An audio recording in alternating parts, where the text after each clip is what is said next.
చారి గారు. సో చారి గారు line disconnect అయిందండి, మళ్ళీ తర్వాత మాట్లాడదాం.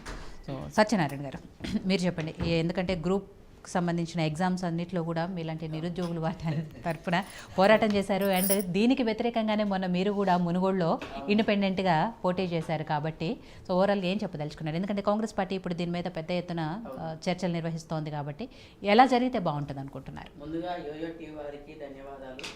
మీ వేదిక నుంచి కూడా మేము మీ వాయిస్ వినిపించి ప్రభుత్వానికి అహంకారమై ఎక్కి ఈ కేసీఆర్ అధికార దుర్వినియోగం చేసి ఉద్యోగాలను కూడా ఆగం పట్టించి తెలంగాణ యువతను మొత్తం లిక్కర్కి అలవాటు చేసి మొత్తం భవిష్యత్తు మొత్తం నాశనం చేసి అని చెప్పేసి కూడా మేము చెప్పినటువంటి చాలా నివేదికలు కావచ్చు, ఎన్నో ఫిర్యాదులు కావచ్చు, ఎన్నో నిరసనలు కావచ్చు, మీ వేదిక ద్వారా తెలియజేసినందుకు కూడా. మరి ముఖ్యంగా మన రాష్ట్ర నూతన సీఎం రేవంత్ రెడ్డి గారికి కూడా శుభాకాంక్షలు తెలియజేస్తా ఉన్నాం.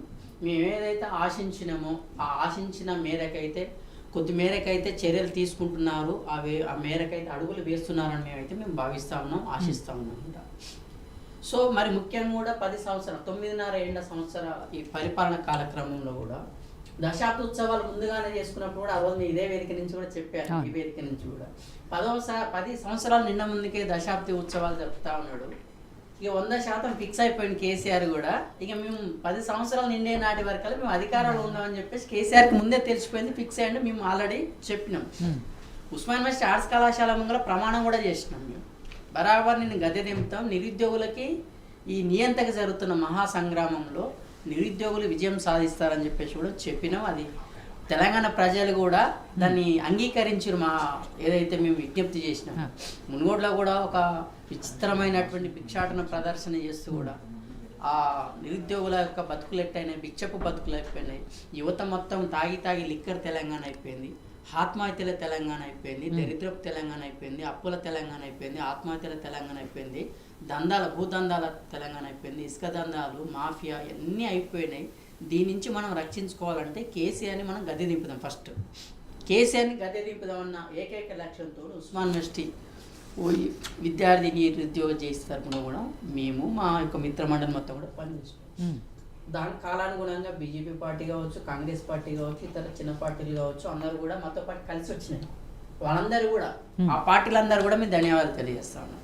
ఒక ఉమ్మడి శత్రువు ఈ పార్టీలందరితో పాటు కూడా మాకు కూడా ఉమ్మడి శత్రువు కేసీఆర్ అయిపోయింది ఇక్కడ. అంటే కేసీఆర్ వ్యక్తిగతమైనటువంటి శత్రుత్వం కాదు, మాకు గెట్టు పంచాది లేదు, చెట్టు పంచాది లేదు, ఆయనతోని ఏమో అన్నదమ్ముల సోపతి కాదు, ఏది కాదు. కేవలం నిరుద్యోగులకి ఒక ఉద్యోగ నోటిఫికేషన్స్ ఏదైతే అసెంబ్లీ సాక్షిగా 92,000 ఉద్యోగాలని చెప్పాడు, అది ఫిలప్ చేయకుండా ఒక్క ఉద్యోగాన్ని కూడా ఒక రిక్రూట్మెంట్ ఆర్డర్ కాపీ ఇవ్వకుండా మళ్ళీ మీరు మాత్రం సీఎం ఉద్యోగానికి పోతారు, 119 నియోజకవర్గాలకు ఎమ్మెల్యే టికెట్లు ఇచ్చుకొని ఉద్యోగాలకు పోతే ఇది ఎంతవరకు భావ్యం కేసీఆర్ గారు అని చెప్పేసి కూడా ఒక మా బాధ ఆవేదన. ఇది మేము నీ ఎమ్మెల్యే స్థానం అడగలేదు, నీ సీఎం కుర్చీ అడగలేదు, ఉద్యోగాలు అడిగినాం. మాకు ఉద్యోగాలు లేనప్పుడు నీ సీఎం కుర్చీని మేము లాక్కుంటాం. స్టడీ చైర్లు మేము చదువుకునేటువంటి కుర్చీలను కూడా ఆగం పట్టించినావు కదా, నీ సీఎం కుర్చీని ఆగం పట్టిస్తామని ఏకైక లక్ష్యంతో పనిచేసినాం. ఇప్పుడున్న కాంగ్రెస్ ప్రభుత్వాన్ని కూడా మేము విజ్ఞప్తి చేస్తాము, ఏదైతే మాట హామీలు వాస్తవానికి ఈ విజయం అనేది కాంగ్రెస్ పార్టీ విజయం కాదని భావిస్తా ఉన్నాం.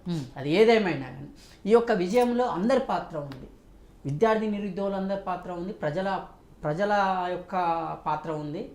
కొన్ని మన ఇతర బీజేపీ కావచ్చు లేదా కమ్యూనిస్టు పార్టీలు కావచ్చు కూడా అన్నీ కూడా కలిసి పనిచేసినాయి. అంటే కేసీఆర్ని దింపడం అనే ఏకైక లక్ష్యంతో. సో మేము ఎత్తుక్కున్నాం మాకేముందంటే ఈ కేసీఆర్ని దింపడం కోసం ఎవరు బలంగా పనిచేస్తారు ఒక్కొక్క నియోజకవర్గాలు అని చెప్పేసి మేము ఎత్తుక్కున్నాం. కొన్ని నియోజకవర్గాలు మేము మద్దతు కూడా ఇచ్చినాం. కొన్ని నియోజకవర్గాల బలంగా కొట్లాడి కేసీఆర్ని గద్దె దింపడం కోసం వాళ్ళ అభ్యర్థులను ఓడగొట్టడం మా లక్ష్యం. కానీ కాంగ్రెస్ పార్టీకి అధికారం ఇవ్వడమా, బీజేపీ పార్టీకి ఇవ్వడమా, లేకపోతే మాలాంటి ఇండిపెండెంట్ అభ్యర్థులు గెలిచి మేము అనసగొట్టాలని చెప్పేసి మా ప్లానింగ్స్ మేము చేసుకున్నాం. సో ఆ కాలక్రమంలో కాంగ్రెస్ పార్టీ కొంచెం బలంగా మేము కొట్టగలుగుతామని హామీ ఇవ్వాలేదని ప్రజలు భావించి కాంగ్రెస్ పార్టీకి అధికారం ఇచ్చారు. ప్రజాస్వామ్య దేశంలో ప్రజల యొక్క ఆ తీర్పుని గౌరవించాల్సినటువంటి బాధ్యత మన అందరి మీద ఉంది కనుక కాంగ్రెస్ పార్టీకి మేము కూడా ఈ వేదిక నుంచి కూడా ఏంటంటే మేము అందరం కూడా కాంగ్రెస్ పార్టీ అధికారంలో రావాలని కూడా కోరుకున్నాం. ఆ కాలక్రమంలో జాబ్ క్యాలెండర్ మేము ఇస్తామని చెప్పారు. పార్ట్ టైం లెక్చరర్స్ కూడా ఒక 50,000 ఉద్యోగం అంటే వాళ్ళకి కన్సాలిడేటెడ్ పేమెంట్ ఇస్తామని చెప్పారు. పర్మనెంట్ మన కాంట్రాక్ట్ ఎంప్లాయీస్ కూడా ఉన్నారు, వాళ్ళకు కూడా కొన్ని భరోసాలు ఇచ్చారు. సో మేము ఏమంటున్నామంటే ఇచ్చిన హామీలని మీరు ఏదైతే ప్రాతిపదిక మీరు చెప్పారో ప్రతి ఒక్కరు కూడా మీరు ఫిలప్ చేయడంలో మీరు ఎంతైతే శ్రద్ధ వహిస్తారో ఎట్ ద సేమ్ టైం ఈ 15 సంవత్సర కాలంలో రైతులకు ఇంత మేలు జరిగింది, ఉద్యోగులకు కొంతవరకు అయితే మేలు జరిగింది, కొన్ని సరైన సమయంలో జీతాలు రాలేదు కానీ నిరుద్యోగులకు మాత్రం పూర్తిగా ఉద్యోగాలు రాలేదు. ఈరోజు చాలామంది కూడా ఆర్టీసీ బస్సులలో ఉచిత మహిళలకు ఇవ్వడం వల్ల ఆటో డ్రైవర్లందరూ కూడా రోడ్డు మీద పడ్డారని చెప్పేసి ఎమ్మటే ధర్నాలు చేసే పరిస్థితి మనం చూస్తాము.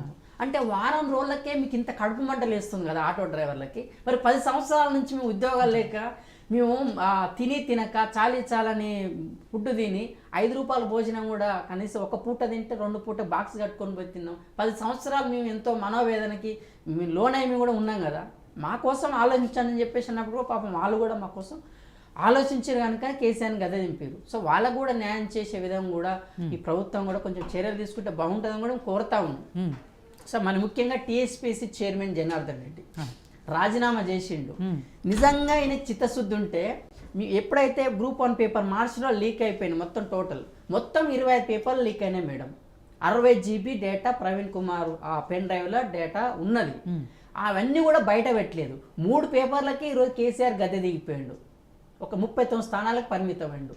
అన్ని పేపర్లు బయట పడితే మాత్రం ఈరోజు అన్ని పేపర్లు బయట పడితే ఆ 3 కూడా దిక్కుండపో, ఆ 3 కూడా ఇది నిజం మేడం. అందుకని వాళ్ళు దాచిరు, ఇంకా చాలా పేపర్లు లీక్ అయినాయి. దాన్ని సిట్ రిపోర్ట్ వేసారు మేడం, ప్రభుత్వం సిట్ వేసింది దాని మీద ఏది దోషులు అని చెప్పేసి. మరి దోషులని నిర్ధారణ జరగముందుకే ఎవరు దీనికి బాధ్యులు అని చెప్పముందుకే వీళ్ళు మళ్ళా ఎగ్జామ్స్కి డేట్స్ ఇచ్చిరు. వీళ్ళు ఇదంతా ప్లానింగ్, ఇదంతా కేసీఆర్ తనంతలు తాను తవ్వుకున్నటువంటి గోతులో కేసీఆర్ పడ్డాడు. ఈరోజు బాత్రూంలో పడలేదు, వాస్తవానికి రాజకీయంగా నిరుద్యోగ గోతులో పడ్డాడు ఈరోజు కేసీఆర్ని పరామర్శించేది ఎందుకు అంటే ఆ శారీరకంగా అనారోగ్యమైన కాదు, వీళ్ళందరూ ఏమో అంటే కేసీఆర్ అంటే మాకు కూడా గౌరవం ఉంది మేడం. తెలంగాణ తేవడంలో అందరం కలిసి పనిచేసినాం, పార్టీలకు అతీతంగా అందరూ కూడా జేఏసీలుగా ఏర్పడి పనిచేసిన క్రమంలో కేసీఆర్ ఏ పిలిపిస్తే కూడా ఉస్మాన్ యూనివర్సిటీ వేదికగా మేము కూడా ఆమరణ నిరాహార దీక్షలు చేసినాం, ఎన్నో చేసినాం. కానీ పరిపాలన విషయానికి వస్తారే మాత్రం చాలా విభేదాలు వచ్చినాయి. అంటే ఒక నియంత పోకడతోని ఈ ప్రజల అభిప్రాయాలు తీసుకోకుండా అసెంబ్లీలో కూడా ఇతర పార్టీ వాళ్ళు ప్రతిపక్ష పార్టీలు కావచ్చు లేదంటే చిన్న విపక్షాలు కావచ్చు ఏదైనా కావచ్చు వాళ్ళు ఏదైతే నివేదిక ఇస్తే చులకన మాట్లాడే అహంకారంతో అసలు ప్రపోజల్ తీసుకోకుండా ఎంత అహంకారం 9 నెలలల్లా బిడ్డ వస్తాడే కానీ మీరు రారా అని చెప్పేసి ఎంత హెరళ మాట్లాడి కేటీఆర్ ఏ పార్టీ అయినా కావచ్చు. కానీ ఇదే కేటీఆర్ మేము మన ఆర్టీసీ క్రాస్ రోడ్లో ఎంత పెద్ద ర్యాలీ జరిగి ఉద్యమం జరిగినప్పుడు అక్రమ కేసులు బనాయించి పోలీస్ స్టేషన్లో పెట్టారు కదా, మరి ఆ రోజు ఎందుకు రాలేదు ఆర్టీసీ క్రాస్ రోడ్కి కేటీఆర్ గారు?